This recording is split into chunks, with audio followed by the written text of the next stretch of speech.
Here we are live again, just trying to keep you guys informed on some various topics that I think are helpful to you guys. And we're now going to move on to the topic of education, what education will look like for the rest of the year. And we have Javier Cervantes joining us from GRPS. And so if you just want to briefly explain who you are and what you do at GRPS. So hello everyone, my name is Javier Cervantes. I currently serve as a bilingual communications coordinator for GRPS Public Schools. And my role is to basically connect the families to our school district. And that's by different forms of communication. So I handle all of the robocalls, the emails, the text messages. I handle all of the social media platforms, our Facebook page, our Twitter and Instagram page. We also host all of the community outreach events on behalf of the district.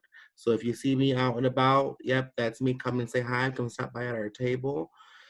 We also have support for our teachers, our principals, our staff, support in any way that we can with communications. So we do a lot of the fun stuff. We do a lot of great things. It is a lot of work, but we do it all with a big smile. So we're very happy to be here. That's good. So with the kids, a lot of the kids have been kind of wondering a little bit what's going to go on for the rest of the school year. So could you describe that for us? Yeah, of course. So on Monday, actually, we start our distance learning plan, which we're very excited to implement. Starting on Monday, we're going to be doing some online classes. Students will be able to, before as a whole district, this is the first time in 150 years. This is actually our 150th anniversary this year, actually. So it's very interesting. This is how we're celebrating our 150 years. And we're really excited that our students are going to be engaging and learning again with our staff. So starting Monday, teachers actually this week have reached out to students either via their email or have called students. And teachers will be having some classes with them on like face-to-face, a couple of hours throughout the week. And then the rest of the time will be independent work. So students will be able to work on their assignments throughout the day when they have time to do that. And then they will be able to complete those assignments, and they will either receive credit for completing or no credit for not completing those assignments. So we have that all the way until the end of the school year, which is in June. Okay, thank you. This is kind of another question. Do kids have to do school right now, and do parents need to make sure they do anything particular? Yes, that's a great question. So that question has actually, it comes up a lot if students are required to do this. And yes, the answer is yes. This is required to do, and we want all students participating in some way or another. So it's very important that parents are on the same page with us. So if parents have any questions or concerns or need assistance, they can always call us directly on the hotline Monday through Friday from 7:30 a.m. until 4:30 p.m. Our phone number is 616-301-1111, or they can also email us directly at communications@grps.org. And also make sure that you reach out to your teachers as well. You can email them directly if you haven't done so already and ask for assistance. We're all here to help. Like I said, this is our first time for all of us. So we are learning together with our families. And we may not have all the answers to all the questions, but know that we will find an answer and that we will make sure that we do our best to get all of the kids ready and prepped for next week. And so, kind of in this time, how can kids stay motivated to learn, and why is that important, especially during this time? I think it's a great way. I think kids learn in different ways.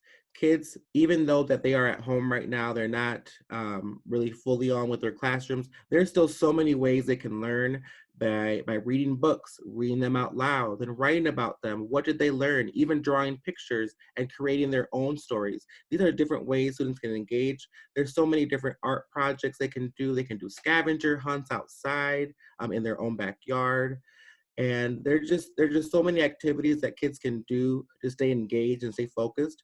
I know that I've Googled so many cool activities to do at home with my niece and my nephew, and we've had a blast. We've learned by playing some games. We've learned by experimenting some things. We've been making up our own board games, making up our own stories, and that has been so much fun for them. I've had a blast, engaging with my niece and nephew, and really taking that time to spend some quality time with them, because even though they're not learning the material per se from the class, they're still learning critical thinking skills. They're Mhm. still learning how to problem solve. They're learning how to make decisions, and just a little bit of everything, some life skills in there as well. So it's been very interesting to see how creative our parents can be, but also our students, and just kind of let them explore their creativity and do the best that they can with the materials that they have at home. No, that's great. Does this mean, kind of this time of distant learning, that they're going to have to do a ton of reading each day? And what's an approachable way for kids to learn right now? So starting on Monday, there will be some assignments where they do have to read. Not every assignment will have, a ton of reading to do. Some assignments, maybe some math that they will be having required to do, but some of them will be reading. And it is always very important to read. Reading is fundamental, and it's important that our students read at least 20 minutes each day. For our older kids, I know they can read more than 20 minutes each day, and then remember, write down what they remember, what they learned from the story. And like I said, maybe even drawing some pictures. What did you learn? Okay, if I can't write it down, I'm going to draw pictures of what I remember from reading from my assignment. So it won't be a ton of reading for some students. For some students, it may be more reading than others. But you do have the time throughout the day and throughout the week to complete these assignments, and take your time. Take your time. Find a quiet space to do your work. Find your little nook where you can focus and do your assignments, and then not in a busy, loud area. It's very important that you find your space, and that you reserve that space for yourself to focus and to concentrate and to do the best work that you can. We understand that there's so many circumstances out there where it may be difficult, but doing the best that we can is all that we can do. And I'm confident in our students that they will put in their effort, and they're going to get by. I know they will get by, and I know they're going to have a great time. It's going to be something new, something interesting, but they will definitely enjoy it. Good. And then, what tips do you have for parents during this time to keep their kids learning? So one tip that I have for parents, I would say, listen to your kids. So if you feel and you see that they are frustrated, or they are having some kind of anxiety, or some kind of, they're feeling scared, make sure you take you take a second and you pause. It's important that you pause and you don't get frustrated with them, because I know that sometimes it can be very difficult when you're at home with kids, or when you're working and not with them. It's important that we listen to our students, our children, and making sure that their voices are being heard, and that they know what what is going on in that situation, and have them kind of think about it for a second. Have them think about it, give them a second to give them a little time to breathe, and then once they are ready, they will be able to share exactly how they're feeling, maybe by telling you. They can write it to you. They can even maybe draw a picture of how they're feeling at that time. And I think it's important for parents to respect that from our kids, and know that it is overwhelming. It may be overwhelming for parents, but also our students as well. These are very overwhelming times for all of us, and sometimes students are have a difficult time to express themselves. But giving them that space and taking that time to just pause and reflect, I think is very, very important to keep in mind. And I think by doing that, we can be very successful teachers at home. So that would be my tip for our families, for our parents. Good. And now, we're a mentoring organization, and so we try to have our mentors, our mentors reach out to the kids during this time. What tips would you give to a mentor to keep them encouraging the kids? So I think mentors play a huge role in our students' life. Mentors have created these relationships all throughout the school year. And we are so thankful for all of our mentors. A great way for mentors to reach out to our students is either by email, and then, or even if they have permission from the families, they can call them directly as well and kind of check in on them and see what they're doing, see what they're struggling with, see what they're enjoying, and see how mentors can be a support. Having that extra person there and knowing that there's someone there that cares about them other than their teacher, I know that that will make them feel so great. So I think those are different ways. Just a quick check-in here and there will definitely be a great boost morale for our students. And I'm pretty sure that they miss their mentors.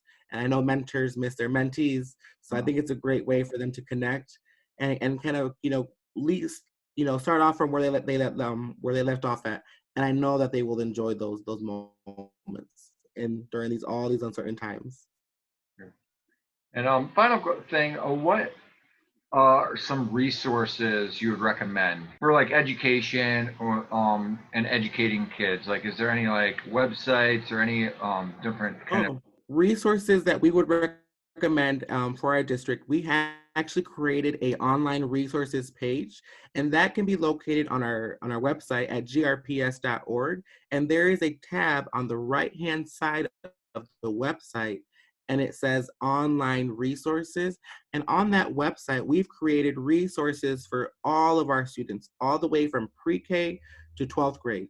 So the cool thing about this page is that there's resources from math, reading, science, history, language arts. There's some fun activities. There's even virtual field trips for our students to take. So this is something that we created specifically because of this pandemic. And we're very excited about this. And students have been engaging throughout this website and going on it each day and really learning a lot of great new things and staying engaged, staying focused. And it's something that we're very happy that we were able to do this. Meanwhile, that we can get this up and going, and we hope that students continue to use it throughout the end of the school year when they have time. If they have extra time and want to play some cool educational fun games, and hey, why not? They can check out the website at grps.org and check on the online resources page that we have available for all of our students. That's great. And again, finally, do you want to just also just reiterate how they can get a hold of GRPS during this time, and we'll make sure that we'll make that known. Of course, if parents or guardians have any questions, comments, or concerns, please feel free to reach out to us directly Monday through Friday from 7:30 a.m. until 4:30 p.m. at 616-301-1111, or you can email us directly at communications with an S at grps.org, and follow us on Facebook, Instagram, or Twitter at Grand Rapids Public Schools. And you can also email your teachers directly with their contact information. All other information that we post and we send to our families is also posted on our website at www.grps.org/coronavirus. All right. Well, thank you. Really appreciate your time. Of course. Thank you, guys. Yeah.